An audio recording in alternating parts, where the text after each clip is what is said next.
En Côte d'Ivoire, la grève déclenchée par les syndicats d'enseignants du supérieur bat toujours son plein. Les enseignants ont porté plusieurs revendications aux autorités de tutelle qui, pour l'instant, n'ont pas été satisfaites. Au niveau des conditions de travail, il n'y a pas de laboratoire, il n'y a pas de matériel didactique.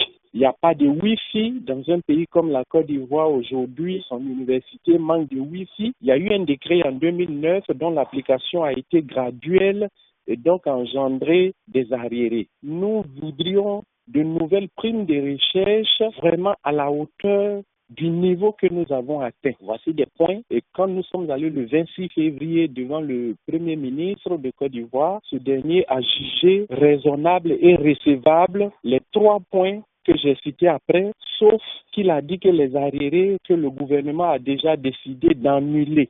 Imaginez quelqu'un qui doit et qui décide de lui-même d'annuler cette dette. Où est-ce que vous avez vu ça? Inquiets de la tournure des événements, les étudiants se rallient à la cause des grévistes. Ils dénoncent le manque d'implication des autorités pour trouver une issue à cette crise qui paralyse les enseignements. Nous avons constaté que durant ces 3 semaines, les autorités n'ont pas pris le temps de discuter avec les enseignants, puis ceux qui font comme si de rien n'était, ça n'émeut personne. Alors nous disons que si rien n'est fait, nous partons directement vers une année blanche. Depuis la prise du pouvoir de M. Alassane Ouattara, nous sommes la seule corporation à pouvoir consentir véritablement un sacrifice pour qu'il puisse avoir une sorte de réhabilitation, entre guillemets. Donc nous sommes dans une université où on a passé il y a 2 ans à terre. On vient encore nous imposer une 3e année. C'est le problème fondamental aujourd'hui pour lequel nous étudiants, nous ne pouvons plus rester mobiles, nous sommes obligés de véritablement lutter.